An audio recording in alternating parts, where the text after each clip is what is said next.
ಕರ್ನಾಟಕ ರಾಜ್ಯದಲ್ಲಿರುವಂಥ ಪ್ರತಿಯೊಬ್ಬ ಆತ್ಮೀಯ ಸರ್ಕಾರಿ ನೌಕರರೇ, ನಿವೃತ್ತ ಸರ್ಕಾರಿ ನೌಕರರೇ, ಪಿಂಚಣಿದಾರರೇ, ಅನುದಾನಿತ ನೌಕರರೇ, ಗುತ್ತಿಗೆ ನೌಕರರೇ ಎಲ್ಲರಿಗೂ ಬೆಳಗಿನ ಶುಭೋದಯಗಳು.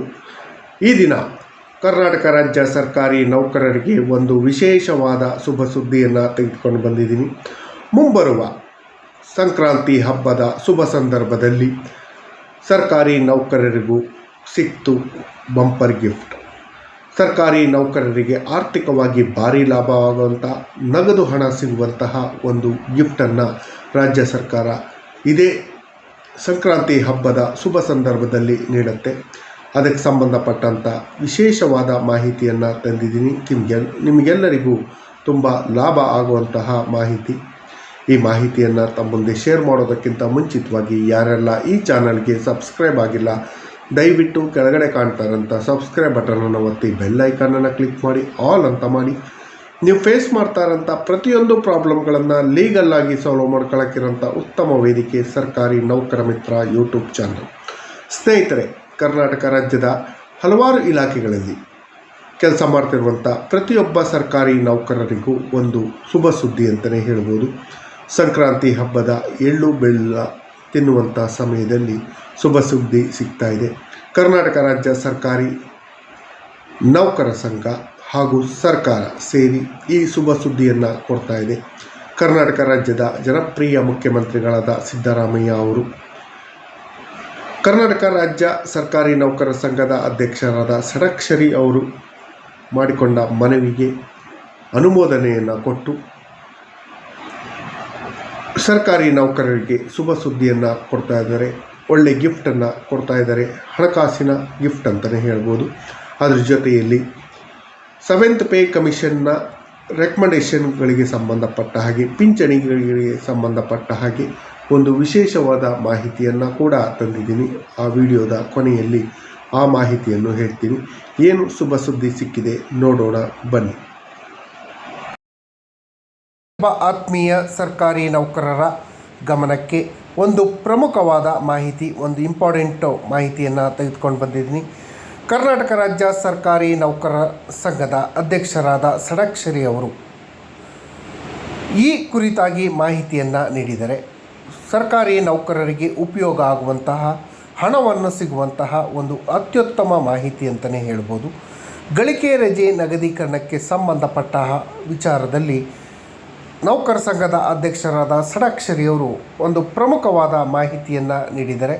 2026ನೇ ಸಾಲಿನಲ್ಲಿ ಗಳಿಕೆ ರಜೆಯನ್ನು ನಗದೀಕರಣ ಸೌಲಭ್ಯ ಪಡೆಯುವ ಸಂಬಂಧ ಸರ್ಕಾರದ ಆದೇಶ ಹೊರಡಿಸುವಂತೆ, ಇದುವರೆಗೂ ಯಾವುದೇ ಆದೇಶಗಳಾಗಿಲ್ಲ, ಆದೇಶವನ್ನು ಹೊರಡಿಸುವಂತೆ ಕರ್ನಾಟಕ ರಾಜ್ಯ ಸರ್ಕಾರಿ ನೌಕರ ಸಂಘದ ಅಧ್ಯಕ್ಷರಾದ ಷಡಕ್ಷರಿ ಅವರು ಕರ್ನಾಟಕ ರಾಜ್ಯದ ಆರ್ಥಿಕ ಇಲಾಖೆಯ ಪ್ರಧಾನ ಕಾರ್ಯದರ್ಶಿಗಳಿಗೆ ಮನವಿ ಮಾಡಲಾಗಿದೆ ಅಂತ ತಿಳಿಸಿದ್ದಾರೆ. ಈ ಗಳಿಕೆ ರಜೆ ನಗದೀಕರಣದಿಂದ ಏನು ಉಪಯೋಗ ಆಗುತ್ತೆ? ನಮ್ಮಲ್ಲಿಗೆ ಸರ್ಕಾರಿ ನೌಕರರಿಗೆ KCSR ನಿಯಮದಂತೆ 30 ಗಳಿಕೆ ರಜೆ ಇರುತ್ತೆ. ಈ ಗಳಿಕೆ ರಜೆಯನ್ನು ನಾವು ರಜೆಯಾಗಿ ಉಪಯೋಗಿಸ್ಕೊಳ್ಬೋದು ಅಥವಾ ಆ ರಜೆಯನ್ನು ನಗದೀಕರಣ ಮಾಡ್ಕೊಳ್ಳೋಕ್ಕೆ ಅವಕಾಶ ಇದೆ. KCSR ನಿಯಮದ ಪ್ರಕಾರ ರಿಟೈರ್ಡ್ ಆದಂಥ ಸಮಯದಲ್ಲಿ ನಮ್ಮ 300 ರಜೆಗಳು ಗಳಿಕೆ ರಜೆ ಇದ್ದರೆ ಆ 300 ರಜೆಗಳಿಗೆ ಅಮೌಂಟನ್ನು ಕೊಡ್ತಾರೆ. 300ಕ್ಕಿಂತ ಹೆಚ್ಚಾದರೆ ಅದು ಲೆಸ್ ಆಗ್ತಾ ಹೋಗುತ್ತೆ. ಗಳಿಕೆ ರಜೆ ಲೆಸ್ ಆಗ್ತಾ ಹೋಗುತ್ತೆ. ಈ ಲೆಸ್ ಆಗಿ ಹೋಗೋದನ್ನು ತಪ್ಪಿಸೋ ಉದ್ದೇಶಕ್ಕಾಗಿ ಪ್ರತಿ 2 ವರ್ಷಕ್ಕೊಂದು ಸಲ 1 ತಿಂಗಳು ನಗದೀಕರಣ ಮಾಡ್ಕೊಳ್ಳೋಕ್ಕೆ ಅವಕಾಶವನ್ನು ಇತ್ತು. ಆದರೆ ಈಗ ಪ್ರತಿ ವರ್ಷ 15 ದಿನಗಳ ರಜೆಯನ್ನು ಸರ್ಕಾರಕ್ಕೆ ಕೊಟ್ಟು ಸರ್ಕಾರದಿಂದ ಅದರ ಹಣವನ್ನು ಪಡ್ಕೊಳ್ಳೋಕ್ಕೆ ಅವಕಾಶ ಮಾಡಿಕೊಡುವಂತಹ EL ಎನ್ಕ್ಯಾಶ್ಮೆಂಟು. ಟೀಚರ್ಸಿಗೆ ಕೇವಲ ವರ್ಷಕ್ಕೆ 10 ರಜೆ ಇರುತ್ತೆ, ಬೇರೆ ಇಲಾಖೆಯವರಿಗೆ 30 ಗಳಿಕೆ ರಜೆ ಇರುತ್ತೆ.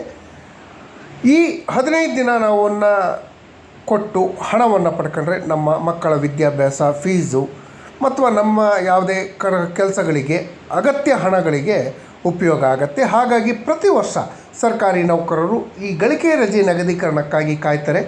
ಕೆಲವರಂತೂ ಗಳಿಕೆ ರಜೆ ನಗದೀಕರಣದ ಹಣವನ್ನು ಮೇ ತಿಂಗಳಲ್ಲಿ ತಗೊಳ್ತಾರೆ. ಯಾಕೆ ಮೇ ತಿಂಗಳಲ್ಲಿ ತಗೊಳ್ತಾರೆ? ಅವರ ಮಕ್ಕಳ ಸ್ಕೂಲ್ ಅಡ್ಮಿಷನ್ ಇರುತ್ತೆ, ಸ್ಕೂಲ್ ಅಡ್ಮಿಷನ್ನಿಗೋಸ್ಕರ ತಗೊಳ್ತಾರೆ. ಕೆಲವರು ಮನೆಗೆ ಏನಾದರೂ ಖರೀದಿ ಮಾಡೋಕ್ಕೆ ಅದಕ್ಕೆ ಇದಕ್ಕೆ ಅಂತ ತಗೊಳ್ತಾರೆ. ಆಲ್ಮೋಸ್ಟ್ ಆಲ್ ತಗೊಳ್ಳೋದು ಮೇ ತಿಂಗಳಲ್ಲಿ ಹೆಚ್ಚು ತಗೊಳ್ತಾರೆ. ಆದರೆ ಪ್ರತಿ ವರ್ಷ ಗಳಿಕೆ ರಜೆ ನಿಗದೀಕರಣದ ವಿಚಾರದಲ್ಲಿ ಡಿಸೆಂಬರ್ ತಿಂಗಳಲ್ಲೇ ಒಂದು ಆದೇಶವನ್ನು ಹೊರಡಿಸೋರು ಸರ್ಕಾರದವರು. ಆದರೆ ಇದುವರೆಗೂ ಈ ವರ್ಷ ಜನವರಿ 10 ಆದರೂ ಕೂಡ ಇದುವರೆಗೂ ಆದೇಶವನ್ನು ಹೊರಡಿಸಿಲ್ಲ. ಹಾಗಾಗಿ ಕರ್ನಾಟಕ ರಾಜ್ಯ ಸರ್ಕಾರಿ ನೌಕರ ಸಂಘ ಸದರಿ ಕಡತಕ್ಕೆ ಚಾಲನೆಯನ್ನು ಕೊಡಬೇಕು, ಮಾನ್ಯ ಮುಖ್ಯಮಂತ್ರಿಗಳು ಇದಕ್ಕೆ ಅನುಮತಿ ಕೊಡಬೇಕು ಅಂತ ಹೇಳಿ ಕೇಳ್ಕೊಂಡಿದ್ರು. ಆರ್ಥಿಕ ಇಲಾಖೆಯಿಂದ ಬಂದಂಥ ಮಾಹಿತಿ ಪ್ರಕಾರ ಮಾನ್ಯ ಮುಖ್ಯಮಂತ್ರಿಗಳಾದ ಸಿದ್ದರಾಮಯ್ಯ ಅವರು ಈ ಕಡತದ ಅನುಮೋದನೆಗೆ ಬಾಕಿ ಇರುತ್ತೆ. ಇವತ್ತು ಅಥವಾ ನಾಳೆ ಮಾನ್ಯ ಮುಖ್ಯಮಂತ್ರಿಗಳು ಕಡತಕ್ಕೆ ಅನುಮೋದನೆ ನೀಡುವಂತಹ ನಿರೀಕ್ಷೆ ಇದೆ. ನಂತರ ಇದು ಸರ್ಕಾರಿ ಆದೇಶವಾಗಿ ಬರುತ್ತೆ. ಆವಾಗ ಸರ್ಕಾರಿ ನೌಕರರು ಗಳಿಕೆ ರಜೆ ನಿಗದೀಕರಣವನ್ನು ಪಡ್ಕೊಬೋದು, ತಮ್ಮ ಅಗತ್ಯಗಳಿಗೆ ಹಣವನ್ನು ಬಳಸ್ಕೊಳ್ಬೋದು. ಇದಕ್ಕೆ ಅವಕಾಶ ಇದೆ. ಈ ಕುರಿತಾಗಿ ಸರ್ಕಾರಿ ನೌಕರ ಸಂಘದ ರಾಜ್ಯಾಧ್ಯಕ್ಷರಾದ CS ಷಡಾಕ್ಷರಿಯವರು ಸರ್ಕಾರದ ಪ್ರಧಾನ ಕಾರ್ಯದರ್ಶಿಯವರಿಗೆ, ಆರ್ಥಿಕ ಇಲಾಖೆಯವರಿಗೆ, ಕರ್ನಾಟಕ ಸರ್ಕಾರ ಅವರಿಗೆ ಪತ್ರವನ್ನು ಬರೆದು ಆದಷ್ಟು ಶೀಘ್ರದಲ್ಲೇ ಇದರ ಆದೇಶವನ್ನು ಹೊರಡಿಸಿ ನೌಕರರಿಗೆ ಉಪಯೋಗ ಆಗಲಿ ಅಂತ ಹೇಳಿ ತಿಳಿಸಿದ್ದಾರೆ. ಈ ಪತ್ರ 2026ನೇ ಸಾಲಿನ ಗಳಿಕೆ ರಜೆ ನಿಗದೀಕರಣ ಸೌಲಭ್ಯದ ಆದೇಶ ಹೊರಡಿಸುವ ಬಗ್ಗೆ ವಿಚಾರವನ್ನು ಒಳಗೊಂಡಿದೆ. ಈಗೇನಾದರೂ ಸರ್ಕಾರ ಗಳಿಕೆ ರಜೆ ನಿಗದೀಕರಣವನ್ನು ಮಾಡಿದರೆ ಎಲ್ಲ ಸರ್ಕಾರಿ ನೌಕರರಿಗೆ ಮುಂಬರುವಂಥ ಸಂಕ್ರಾಂತಿ ಹಬ್ಬಕ್ಕೆ ಒಂದು ಶುಭ ಸುದ್ದಿ ಸಿಗತ್ತೆ. ಒಂದು ಸಂಕ್ರಾಂತಿ ಹಬ್ಬದ ಗಿಫ್ಟ್ ಅಂತಲೇ ಹೇಳ್ಬೋದು. ಸಂಕ್ರಾಂತಿ ಎಳ್ಳು ಬೆಲ್ಲ ತಿಂದು ಒಳ್ಳೊಳ್ಳೆ ಮಾತಾಡಿ ಅಂತ ಹೇಳ್ತಾರೆ. ಎಳ್ಳು ಬೆಲ್ಲ ತಿಂದು ಒಳ್ಳೆ ಸುದ್ದಿಯನ್ನು ತಗೊಳ್ಳೋಕ್ಕೆ ಅವಕಾಶವನ್ನು ಮಾಡೋಕ್ಕಾಗುತ್ತೆ. ಈ ವಿಚಾರಕ್ಕೆ ಸಂಬಂಧಪಟ್ಟ ಹಾಗೆ ಸರ್ಕಾರದ ಪ್ರತಿಯೊಬ್ಬ ಅಧಿಕಾರಿ ಸಿಬ್ಬಂದಿಯವರು ಪ್ರತಿ ವರ್ಷ 15 ದಿನಗಳ ಗಳಿಕೆ ರಜೆಯನ್ನು ಸರ್ಕಾರಕ್ಕೆ ಅರ್ಪಿಸಿ ರಜೆ ನಿಗದೀಕರಣ ಮಾಡ್ಕೊಳ್ಳೋಕ್ಕೆ ಅವಕಾಶ ಇದೆ. ಅದರಂತೆ 2026ನೇ ಸಾಲಿನ ಬ್ಲಾಕ್ನಲ್ಲಿ ಗಳಿಕೆ ರಜೆ ನಿಗದೀಕರಣದ ಅವಕಾಶವನ್ನು ಮಾಡಿಕೊಡ್ಬೇಕು ಅಂತ ಹೇಳಿ ಕೇಳ್ಕೊಂಡಿದ್ದಾರೆ. ಸರ್ಕಾರ ಈ ಆದೇಶ ಹೊರಡಿಸಲು ಮನವಿಯನ್ನು ಮಾಡ್ಕೊಳ್ತಾರೆ. ಸರ್ಕಾರ ಗಳಿಕೆ ರಜೆ ನಿಗದೀಕರಣದ ಜೊತೆಯಲ್ಲಿ ಸರ್ಕಾರಿ ನೌಕರರಿಗೆ ಬಾಕಿ ಇರುವಂಥ 18 ತಿಂಗಳ DAಯನ್ನು ಕೊಡುವಂಥ ವ್ಯವಸ್ಥೆಯನ್ನು ಮಾಡಬೇಕು. 7th ಪೇ ಕಮಿಷನ್ನಲ್ಲಿ ಏನು ಬಾಕಿ ಇದೆ, ಬಾಕಿ ಇರುವಂಥ ಎಲ್ಲ ಸೌಲಭ್ಯಗಳನ್ನು ಕೊಡಬೇಕು. 7th ಪೇ ಕಮಿಷನ್ನ ಎಲ್ಲ ರೆಕಮೆಂಡೇಷನ್ಗಳನ್ನು ತಕ್ಷಣ ಇಂಪ್ಲಿಮೆಂಟ್ ಮಾಡಿ ಸರ್ಕಾರಿ ನೌಕರರಿಗೆ ಉಪಯೋಗ ಆಗುವಂಥ ಕೆಲಸವನ್ನು ರಾಜ್ಯ ಸರ್ಕಾರ ಮಾಡಬೇಕು. ನಿವೃತ್ತ ಸರ್ಕಾರಿ ನೌಕರರು ಪಿಂಚಣಿದಾರರಿಗೆ ಬಾಕಿ ಇರುವಂಥ 10% ಅಡಿಷ್ನಲ್ ಪೆನ್ಷನ್ ಹಾಗೂ ಪೆನ್ಷನ್ ಬೆನಿಫಿಟ್ಸ್ಗಳನ್ನು ಕೊಡಬೇಕು. ಅವರಿಗೆ ಕ್ಯಾಶ್ಲೆಸ್ ಟ್ರೀಟ್ಮೆಂಟ್ ವ್ಯವಸ್ಥೆಯನ್ನು ಕೊಡಬೇಕು ಅಂತ ಕೇಳ್ಕೊಂತ ಈ ಮಾಹಿತಿ ತಮಗೆಲ್ಲರಿಗೂ ಇಷ್ಟ ಆಗಿದ್ದರೆ ದಯವಿಟ್ಟು ಸಬ್ಸ್ಕ್ರೈಬ್ ಮಾಡ್ಕೊಳ್ಳಿ, ನಿಮ್ಮ ಸ್ನೇಹಿತರಿಗೂ ಶೇರ್ ಮಾಡಿ.